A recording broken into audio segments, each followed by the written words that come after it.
Vi a mi suegra verter algo en mi bebida cuando pensó que no la estaba mirando. El vaso de cristal captó la luz, revelando una película apenas perceptible que se arremolinaba en la superficie. Mi agotamiento tras una semana fotografiando bisontes en Montana desapareció en un instante cuando la adrenalina inundó mi sistema. Un cóctel especial para mi yerno favorito, dijo Raquel, con una sonrisa tensa mientras me entregaba el vaso, con los dedos temblando ligeramente. Le di las gracias, tomé la bebida y, cuando nadie miraba, la cambié por la de Eduardo, mi suegro banquero de inversiones que nunca perdía la oportunidad de menospreciar mi carrera como fotógrafo. 45 minutos después, los violentos sonidos de su malestar resonaban por toda su costosa casa colonial. Al otro lado de la mesa, el rostro de Raquel perdió todo su color cuando se dio cuenta de lo que había sucedido.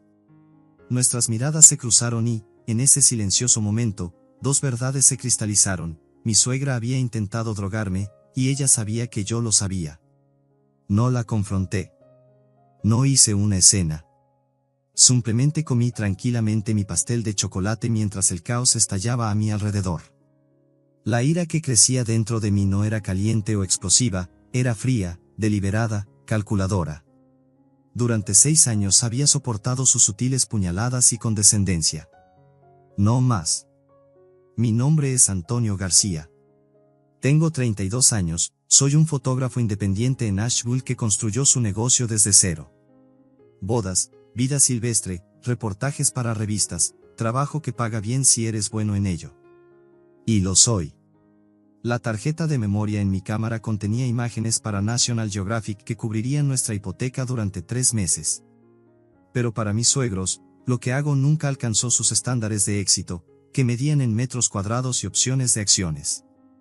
¿Cómo va ese pequeño pasatiempo de la fotografía?, preguntaba Eduardo en las cenas familiares, sin siquiera intentar ocultar su desdén. Me casé con su hija Isabella hace 6 años después de conocernos en una exposición de arte que presentaba mi trabajo. Ella estaba terminando su maestría en ciencias ambientales, y conectamos instantáneamente. Ella entendía mi necesidad de capturar el mundo a través de un lente, yo admiraba su pasión por protegerlo. Sus padres eran otra historia. Desde nuestro primer encuentro, Eduardo dejó claro que yo no era lo que había imaginado para su hija. Quería a alguien con un trabajo de oficina, plan de jubilación, auto de la empresa, alguien exactamente como él. Raquel era más sutil pero no menos desaprobadora. Elogiaba mis fotos mientras preguntaba cuándo planeaba establecerme en algo estable. Me invitaba a reuniones familiares y luego me presentaba como el fotógrafo, en lugar de su yerno. Durante años, intenté ganarme su aprobación. Vino caro en la cena. Mostrar trabajos publicados. Mencionar clientes de alto perfil. Nada cambió su percepción de que solo estaba de paso en la vida de su hija, una fase que ella superaría. La Navidad pasada, escuché a Raquel por teléfono: Isabella podría haberse casado con Marco, ¿sabes? Cirujano ortopédico, dinero familiar. Pero eligió al creativo. La manera en que hizo una pausa antes de creativo, hizo que sonara como una enfermedad. Eduardo fue más directo cuando Isabella y yo anunciamos que estábamos intentando tener un bebé. Me llevó aparte, su aliento olía a costoso whisky. Los niños son caros, hijo. Tal vez piensa en un empleo de verdad antes de traer uno al mundo. Nunca le conté estas cosas a Isabella. Ella amaba a sus padres a pesar de sus defectos, y no quería obligarla a elegir bandos. Así que sonreía, estrechaba la mano de Eduardo firmemente en cada visita, elogiaba la cocina de Raquel y guardaba mis pensamientos para mí mismo. Pero había señales de advertencia que debería haber tomado más en serio. Como Raquel pedía a Isabella que ayudara en la cocina cada vez que yo hablaba de un proyecto exitoso. Como me excluía accidentalmente de las fotos familiares. Aquella vez que Eduardo sugirió terapia para las decisiones impulsivas de Isabella mientras me miraba directamente. Ignoré todo, pensando que el tiempo eventualmente traería aceptación. Estaba equivocado. El viernes de la cena de cumpleaños de Raquel, regresé de Montana con las mejillas quemadas por el viento y esa preciosa tarjeta de memoria. Estaba agotado hasta los huesos, pero me duché, me puse una camisa abotonada y nos llevé a casa de sus padres. La cena comenzó normalmente. Eduardo presumía de un trato reciente. Raquel se afanaba con la mesa. Lorenzo, el hermano de Isabella, y su esposa Valeria mantenían una conversación cortés. Yo bebía una cerveza y contaba los minutos hasta que pudiéramos irnos. Después del plato principal, Raquel anunció que había hecho su famosa sangría para el postre. Desapareció en la cocina, y yo me ofrecí a ayudar a llevar los vasos. Fue entonces cuando lo vi, tenía 2 vasos separados de los demás. Cuando entré, rápidamente añadió algo de un pequeño frasco a uno de ellos. No era una guarnición o un saborizante. Incoloro, inodoro. Guardó el frasco en cuanto escuchó mis pasos. «Oh Antonio, yo me encargo», dijo demasiado alegremente. «Este es para ti. Receta especial para mi yerno favorito». Se me cerró la garganta. «Déjame ayudarte a llevar estos», dije, tomando ambos vasos que había preparado. En el comedor, Eduardo estaba revisando su teléfono, apenas levantando la vista cuando me acerqué. «Sangría, señor», coloqué el vaso adulterado frente a él en lugar de tomarlo yo mismo. Lo vi beber, excusándome de que prefería agua con mi postre. 45 minutos después, Eduardo estaba pálido, sudando y corriendo al baño. En el caos que siguió, Eduardo insistiendo en que debía haber sido una intoxicación alimentaria, Raquel balbuceando sobre mariscos en mal estado, yo guardé discretamente el vaso intacto destinado para mí. El lunes después de la cena, llevé el vaso a Jaime, un antiguo cliente que dirigía un laboratorio de toxicología. ¿Personal o profesional?, preguntó cuando le expliqué lo que necesitaba. Asunto familiar, respondí. 3 días después, me llamó. Antonio, había benzodiazepinas en esa bebida. Nada letal, pero suficiente para dejar inconsciente a alguien durante horas, tal vez causar pérdida de memoria. ¿De dónde sacaste esto? Le agradecí y pedí un informe escrito. No respondí a su pregunta. Esa noche, le dije a Isabella que quería saltarme la cena dominical por un tiempo, dije que necesitaba concentrarme en una próxima exposición. Ella se sintió decepcionada pero comprendió. No le conté sobre los resultados de la prueba. Aún no. Primero necesitaba más información. Durante las siguientes 2 semanas, indagué más profundamente. Raquel tenía recetas de Xanax de 3 médicos diferentes. Había estado duplicando y triplicando sus dosis durante años. Había rumores sobre ella en la ciudad, comportamiento extraño en fiestas del vecindario, acusaciones de robar joyas en su club de campo, historias que su familia había trabajado duro para enterrar. Compilé todo y esperé mi momento. Llegó cuando Isabella mencionó que su madre necesitaba fotos para un perfil de redes sociales. Pidió específicamente si tú podrías tomarlas, dijo Isabella, sorprendida por la petición. Acepté. El sábado siguiente, llegué a su casa solo, con mi bolsa de cámara en una mano y un sobresellado en la otra. Raquel estaba esperando, vestida costosamente, con el maquillaje perfecto. Eduardo estaba en la oficina, explicó. Antes de comenzar, dije en voz baja, pensé que quizás te gustaría ver esto. Le entregué el sobre que contenía el informe toxicológico junto con impresiones de sus múltiples recetas. Sus manos temblaron mientras leía. Esto es absurdo, susurró. Yo nunca. Ambos sabemos lo que pasó, la interrumpí. Lo que no sé es por qué. Su rostro se endureció. No eres lo suficientemente bueno para mi hija. Nunca lo serás. Un hombre debe proporcionar seguridad, no imágenes. Y drogar al esposo de tu hija proporciona seguridad, mantuve mi voz nivelada. No iba a hacerte daño, espetó. Solo hacerte enfermar. Hacerte perder esa ridícula inauguración de galería de la que has estado hablando durante meses. Mostrarle a Isabella que no eres confiable. Dejé que eso se asentara. Esto es lo que pasará a continuación. Le vas a contar a Eduardo lo que hiciste. Luego ambos comenzarán a tratarme con respeto. No porque de repente hayan cambiado de opinión sobre mí, sino porque la alternativa es que Isabella descubra exactamente quiénes son sus padres. Raquel se rió, pero sonó hueca. Ella nunca te creería a ti por encima de nosotros. Recogí mi bolsa de cámara.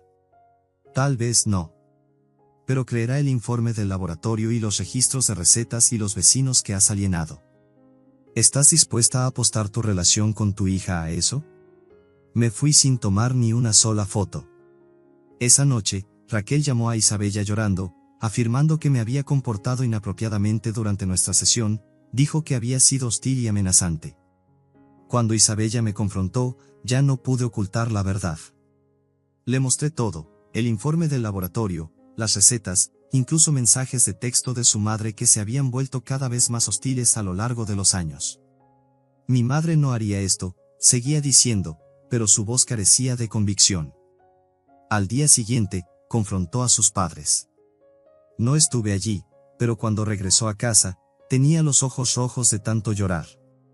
Mi padre dice que todo es un malentendido, dijo en voz baja.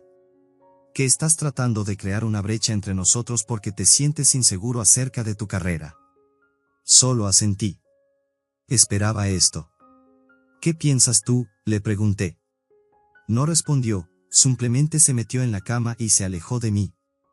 Había contraatacado, pero de alguna manera había caído más profundamente en su trampa. Ahora yo era el villano en su historia, y habían logrado sembrar dudas en la única persona cuya opinión más me importaba. Durante 2 semanas, Isabella apenas me hablaba. Iba a casa de sus padres sola, regresaba con los ojos rojos y nuevas dudas. Me sumergí en el trabajo, pasando largas horas en mi estudio, esperando que la tormenta pasara. Entonces llegó un paquete para mí. Sin remitente, solo mi nombre escrito en la parte superior con una caligrafía desconocida. Dentro había una unidad USB y una nota: deberías ver esto. Valeria, la esposa de Lorenzo. La unidad contenía archivos de video, grabaciones de seguridad de la casa de Eduardo y Raquel. Las marcas de tiempo mostraban la noche de la cena. Ahí estaba Raquel en la cocina, claramente añadiendo algo a una bebida. Ahí estaba yo entrando, tomando los vasos. Ahí estaba Eduardo bebiendo del vaso adulterado. Pero había más. Grabaciones de después de que nos fuimos, Raquel gritando a Eduardo, culpándolo por beber del vaso equivocado, Eduardo gritando en respuesta: esta no es la primera vez que haces algo así. Vi la grabación 3 veces, tratando de procesar lo que estaba viendo, no solo confirmación de las acciones de Raquel, sino evidencia de un patrón. Evidencia de que Eduardo sabía. El siguiente archivo era de 2 días después de la cena. Raquel y Eduardo discutían en su sala de estar sobre mí. Él sabe lo que hiciste, dijo Eduardo. ¿Y qué?, respondió Raquel. Es su palabra contra la mía. Isabella nunca lo elegirá a él por encima de la familia. Y si lo hace, entonces no es la hija que crié, dijo Raquel fríamente. No te preocupes, ya he comenzado a hablarle sobre sus problemas matrimoniales. Sembrando semillas. Para cuando termine, estará solicitando el divorcio y pensando que fue idea suya. Cerré mi portátil, con las manos temblorosas. Esto no se trataba solo de mí. Era un esfuerzo sistemático para controlar la vida de Isabella, para aislarla de cualquiera que no encajara en su visión. Y lo habían estado haciendo durante años. Llamé a Valeria inmediatamente. ¿Por qué me enviaste esto? Porque me hicieron lo mismo cuando me casé con Lorenzo, dijo en voz baja. Intentaron separarnos durante 2 años, dijeron que yo no era lo suficientemente buena. Casi funciona. ¿Por qué no nos lo dijiste? Lorenzo no lo sabe, admitió. Él adora a su padre, cree todo lo que dice. He intentado decírselo, pero piensa que soy paranoica. Simplemente no podía ver cómo se lo hacían a alguien más. Al día siguiente, recibí un mensaje de texto de Eduardo: deberíamos hablar. De hombre a hombre. Sin esposas. Me reuní con él en su club de campo. Estaba esperando en una sala privada, bebiendo bourbon. Antonio, comenzó, las familias son complicadas. Mi esposa, puede ser difícil, protectora. Pero tiene buenas intenciones. ¿Drogar a alguien es tener buenas intenciones?, pregunté. Hizo un gesto desdeñoso con la mano. Un malentendido. Raquel toma medicación para la ansiedad. Probablemente confundió los vasos. Tengo las grabaciones de seguridad, Eduardo. Su rostro cambió instantáneamente, endureciéndose en algo frío y calculador. ¿Qué quieres? ¿Dinero? ¿Es de eso de lo que se trata? Siempre supe que te casaste con Isabella por razones económicas. Quiero que ambos nos dejen en paz, dije simplemente. Dejen de intentar convencer a Isabella de que no soy lo suficientemente bueno. Dejen de interferir en nuestro matrimonio. Eduardo se inclinó hacia adelante. ¿Crees que esta es la primera vez que tratamos con alguien como tú? ¿Personas que quieren aprovecharse de nuestra familia? Se rió. Isabella volverá a casa donde pertenece. Siempre lo hace. Pregúntale sobre Marco. Pregúntale sobre el prometido antes de ti. Sentí frío. ¿De qué estás hablando? Isabella estaba comprometida antes de conocerte. Buen tipo, médico. No nos gustaba su origen. Nos tomó 6 meses convencerla de que él no era adecuado para ella. Ella rompió, vino a casa llorando con su papá.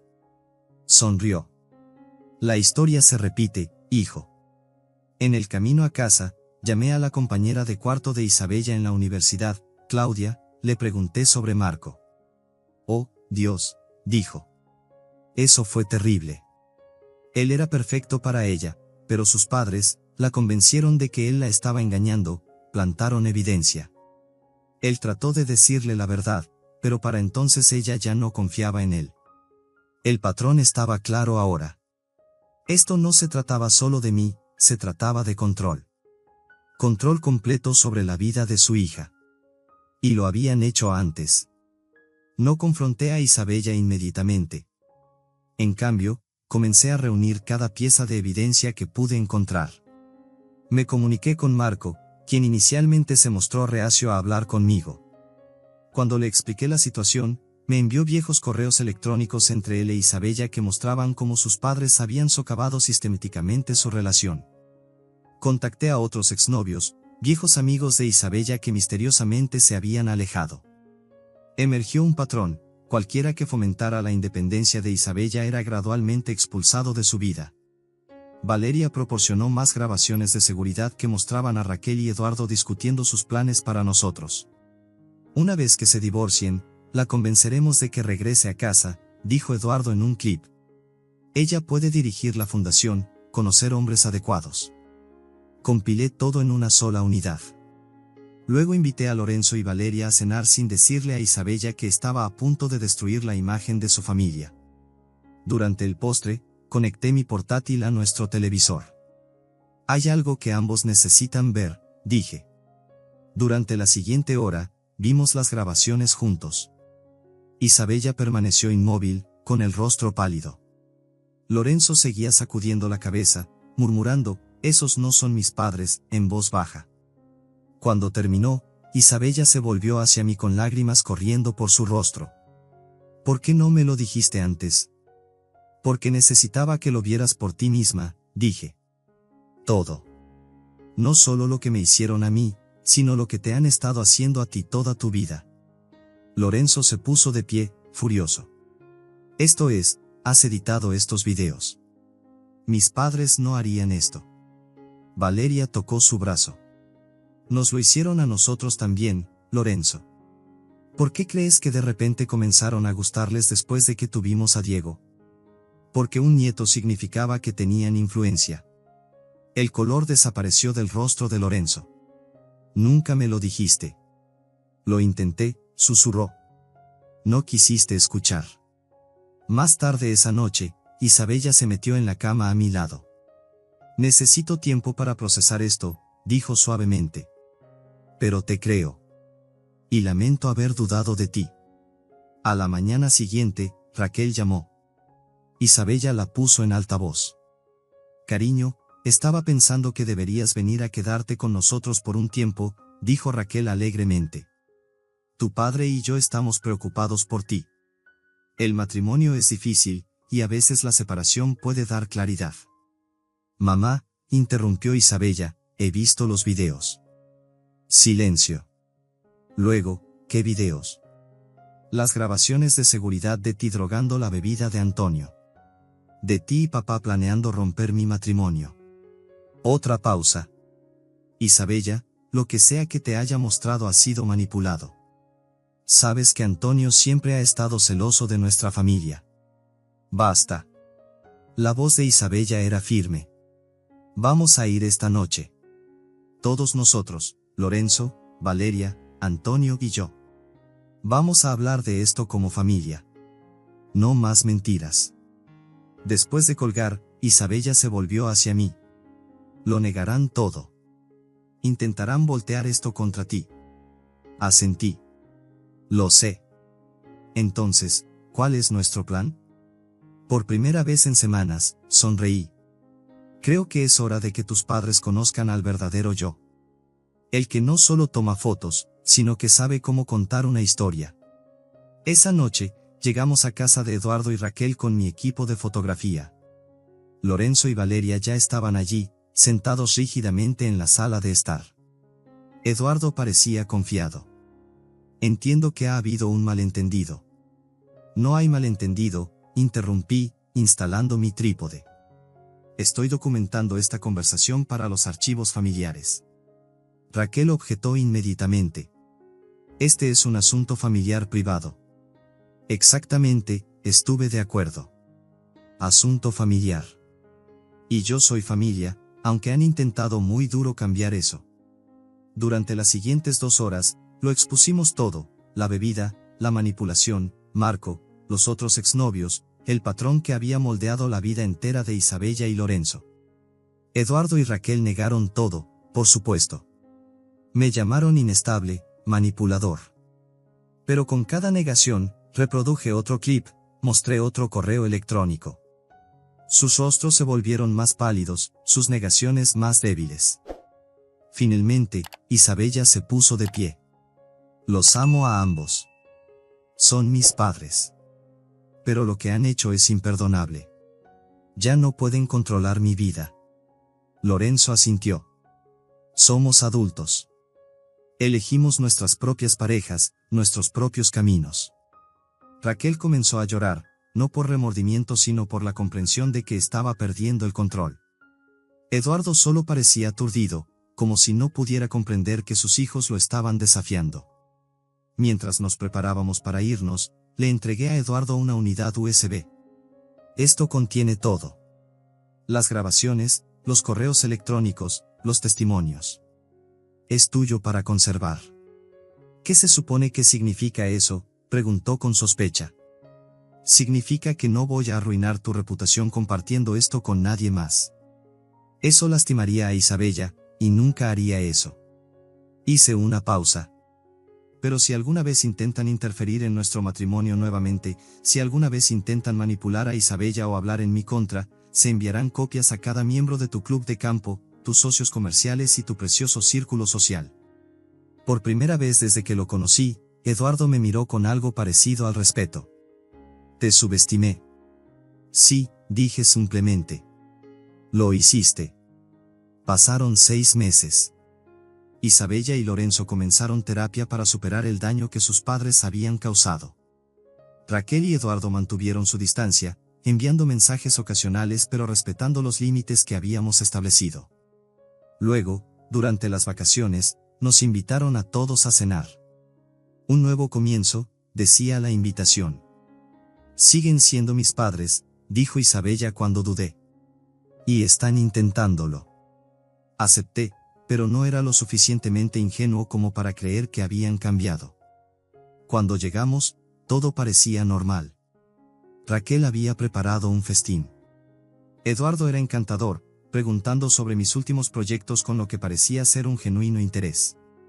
Después de la cena, Eduardo me invitó a su estudio. Tengo una proposición para ti, dijo, sirviéndome un whisky. He estado pensando en tu carrera. La fotografía es, bueno, te ha ido bien, pero, ¿has considerado diversificarte? Podría traerte a mi empresa. Camino a socio junior. El salario sería sustancial. Tomé el vaso pero no bebí. ¿Por qué harías eso? Eres familia, dijo suavemente. Y respeto cómo manejaste la desagradable situación. Protegiste a mi hija mientras te mantenías firme. Eso es lo que hace un hombre de verdad. Dejé el vaso, sin tocar. Agradezco la oferta, pero no. Su sonrisa se tensó. Antonio, sé razonable. Este es un ramo de olivo, una forma de seguir adelante. No, repetí. Es otro intento de control. No puedes comprarme, Eduardo, y no puedes soportar el hecho de que Isabella me ame exactamente como soy. No seas tonto, siseó, dejando caer la fachada. Todos tienen un precio. Me puse de pie. Ahí es donde te equivocas. Y es por eso que nunca entenderás a tu hija. Regresé al comedor donde Raquel estaba mostrando a Isabella álbumes de fotos. Mira estos, estaba diciendo. Eras tan feliz cuando vivías en casa. Isabella me miró a través de la habitación. Podía ver por mi expresión que algo había sucedido. Le di un ligero asentimiento, y ella se puso de pie. Mamá, papá, anunció claramente. Tengo algo que decirles. Todos se volvieron para mirarla. Vamos a tener un bebé. Antonio y yo. Estoy de 3 meses. La sorpresa en sus rostros fue genuina. Raquel se recuperó primero, corriendo a abrazar a su hija con lágrimas en los ojos. Eduardo se acercó más lentamente, mirando entre Isabella y yo. Felicidades, dijo rígidamente. Gracias, respondí. Luego, bajando la voz para que solo él pudiera oír, este niño nunca será un peón en tus juegos. Te lo prometo. Su rostro se endureció, pero asintió una vez. Entendió el mensaje. Mientras conducíamos a casa esa noche, Isabella apretó mi mano. Nunca cambiarán, ¿verdad? No, dije honestamente. Pero tendrán que aceptar que nosotros sí. 3 semanas después, llegó una carta certificada del abogado de Eduardo. Dentro estaba una escritura de una casa, nuestra casa, que habíamos estado alquilando, y documentos legales que establecían un fondo fiduciario para nuestro hijo por nacer. No había nota, ni condiciones, ni ataduras. Solo la transferencia de activos, limpia e irrevocable. No era una disculpa, Eduardo no era capaz de eso, pero era un reconocimiento. Quizás el único que podía dar de que habíamos ganado. Nuestra hija nació en verano. La llamamos Rosa, por mi abuela.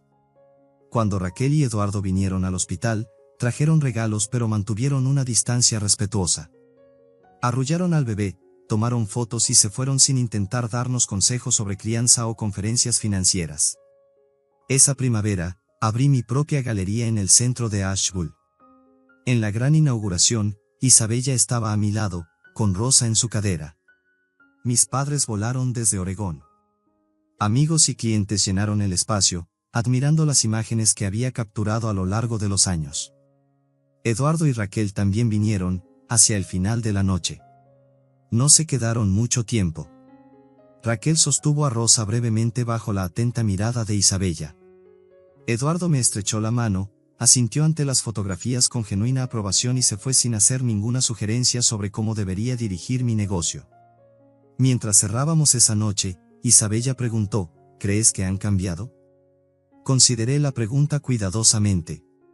No, dije finalmente. Pero han aceptado que no pueden cambiarnos a nosotros. Y a veces, eso es suficiente. Más tarde, mientras nos sentábamos en nuestro porche viendo aparecer las estrellas sobre las montañas, Rosa dormida en su cuna arriba, me di cuenta de algo que nunca había articulado completamente antes. No había ganado jugando el juego de Eduardo y Raquel. Había ganado al negarme a jugarlo. Me había mantenido firme, había protegido lo que importaba y había construido mi vida de acuerdo con mi propia definición de éxito, no con esquemas o manipulación, sino con honestidad y tranquila perseverancia. Al final, esa fue la venganza más satisfactoria de todas, vivir bien en mis propios términos, con la familia que amaba a mi lado. Si esta historia resonó contigo, por favor dale un me gusta para que otros también puedan encontrarla. La vida a menudo coloca obstáculos en nuestro camino que prueban no solo nuestra determinación, sino nuestro propio sentido de identidad. A veces, mantenerse firme en tu verdad, incluso cuando el mundo intenta remodelarte, se convierte en la forma más profunda de valentía. También no olvides comentar y suscribirte para más historias sobre encontrar fortaleza en los momentos más desafiantes de la vida.